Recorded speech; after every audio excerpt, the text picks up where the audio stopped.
तो उन्होंने नमाज पढ़ा दी। इंतकाल के 4 दिन पहले कुछ सुकन हुआ, थोड़ा बहुत ठीक हुआ, जैसे संभाला सा लिया करे।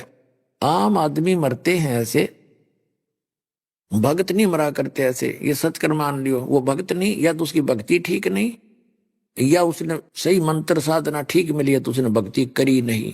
ये 2 कारण हो सकते हैं। लेकिन हजरत मोहम्मद जैसा तो नेक व्यक्ति, और जो सीधा अल्लाह का आवाज उसके पास आ रही थी, वो तो पूर्ण रूप से हर मर्यादा को निभाता हुआ इस कुरान शरीफ के ज्ञानदाता द्वारा बताई भक्ति कर रहा था। उसकी ये दशा हुई। ये सोच लो पुण्यात्माओं, दास को किसी की बेइज्जती नहीं करना चाहता, आपको सत्र करना चाहता हूं। पीछे गलती हुई सो हुई, अब समझ लो अब समय आ गया है, पूरे विश्व में एक होना पड़ेगा या भक्ति करनी पड़ेगी। वहां चलेंगे सतलोक में।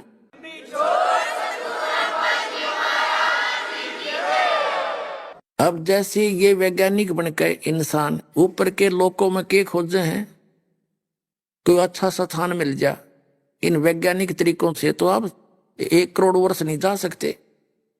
जो सुख में स्थान है उसकी विधि जाने की दूसरी है। ये शरीर एक अनमोल रत्न है, वस्तु है। इससे हमने वहां जाने के लिए इतनी भक्ति करनी है कि वहां जाने का किराया हमारे अंदर जमा हो जाए। इस शरीर को छोड़ेंगे और इसके अंदर एक सूक्ष्म शरीर है। जैसे बताया है, ये ऊपर का शरीर तो ऐसा है जैसे कहते हैं कि देह गिरी तो क्या हुआ, सूक्ष्म वेद में बताया भगवान ने, देह पड़ी तो क्या हुआ, झूठी सब पटीट, और पक्षी उड़ा आकाश को चलते कर गया बीट।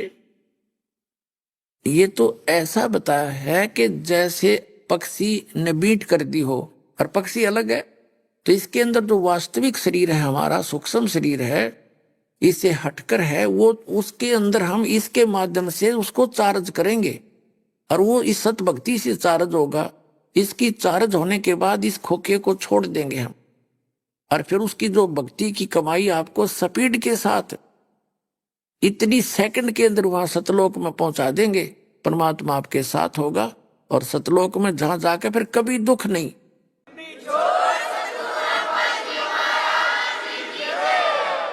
वहां आपको अमर शरीर मिलेगा, आपके कभी जरा यानी बुढ़ापा नहीं होगा, आपकी मृत्यु नहीं होगी, सुंदर शरीर होगा, हरे भरे, वहां पर खूब फलदार फूलों और फलों से भरे हुए बगीचे हैं, और हर तरह की सुविधाएं हैं। आपके बड़े बड़े मकान वहां पर हैं जो आप छोड़ कर आए हो यहाँ पर, और वहां जाने का तरीका इस दास के पास है।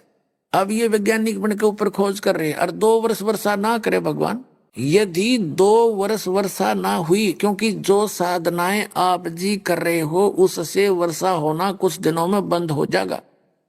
ये ओजोन जो गैस बताते हैं ओजोन, उसमें भी डिफेक्ट होने लग गया। उसका कारण यही है कि हमने यज्ञ छोड़ दी, हवन करने छोड़ दिए। अब दास ने हवन करने प्रारंभ किए हैं। घर घर जितने भी लाखों भक्त दास के इस भक्ति पर लगे हैं, वो घर घर में देसी घी की जोत जलाते हैं, गाय और भैंस के घी की। और यहाँ भी हम प्रत्येक समागम पर हवन करते हैं। इससे उस ओजोन गैस को सहारा मिलेगा और वातावरण बहुत अच्छा बनेगा। इससे वर्षा होया करेगी और बहुत अच्छा माहौल फिर से होगा। और हमने 2 रोटी चाहिए जीने के लिए। ये कार और कोठियों को प्राप्ति की होड़ लगा कर हमने अपने कर्म बिगाड़ लिए। 2 नंबर का काम करें, रिश्वत लेवें, चोरी करें, डाके मारे, कहाँ ले जाओगे? यही छोड़ जाओगे और पल्ला झाड़ कर जाओगे। केवल पापों की गठरी तुम्हारे साथ होगी। उससे बचने के लिए तरीका अपनाना पड़ेगा जो दास बताने जा रहा है। यहाँ भी सुखी होगे, सतलोक चले जाओगे।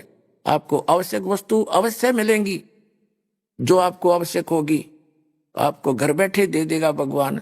लेकिन क्रिया तो करनी ही है, क्योंकि ये लोक क्रिया करने का है। नेक नीति से काम करते रहना और भक्ति को तय दिल से करते रहना, बेड़ा पार हो जाएगा।